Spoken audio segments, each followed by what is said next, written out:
সীতা এখন এখানে নেই।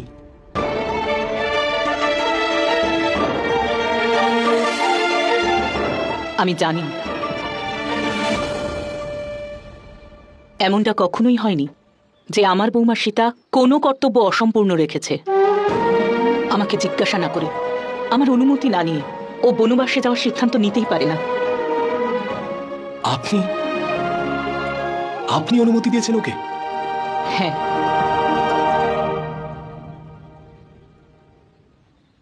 কারণ আমার না তোমার উপর কোনো সন্দেহ ছিল, না ওর সিদ্ধান্ত নিয়ে সন্দেহ ছিল। রাজ্যের সুখ শান্তির জন্য, সংসারের শান্তির জন্য অন্ধকার আর কষ্টের সামনাসামনি সকলকেই হতে হয়। রঘুকুলের সম্মান বাঁচানোর জন্য সেই কষ্টকে বরণ করে নিয়েছে আমার বৌমা।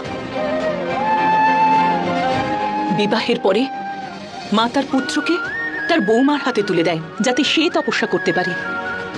আমার বৌমা তপস্যার জন্য আমার পুত্রকে আমার হাতে তুলে দিয়েছে।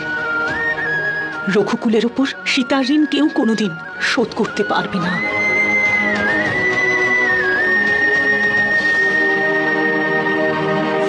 নিজেকে সামলাও রাম।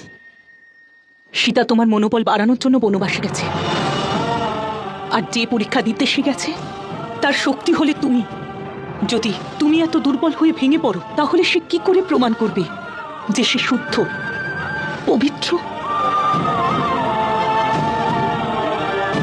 আমি নিজেকে সবল করে তুলব মাতা, আর আমার সীতা সব বাধা অতিক্রম করবে।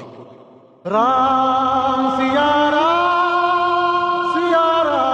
জয় জয় রাম।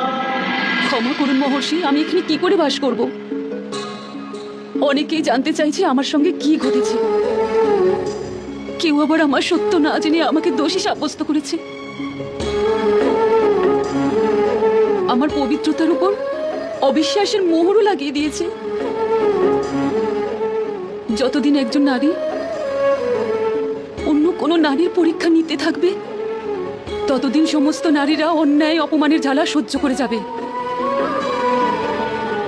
আর এর জন্য যতই সময় লাগুক না কেন আমি এই লড়াই শেষ পর্যন্ত লড়ব। কোনোদিনও হার স্বীকার করব না।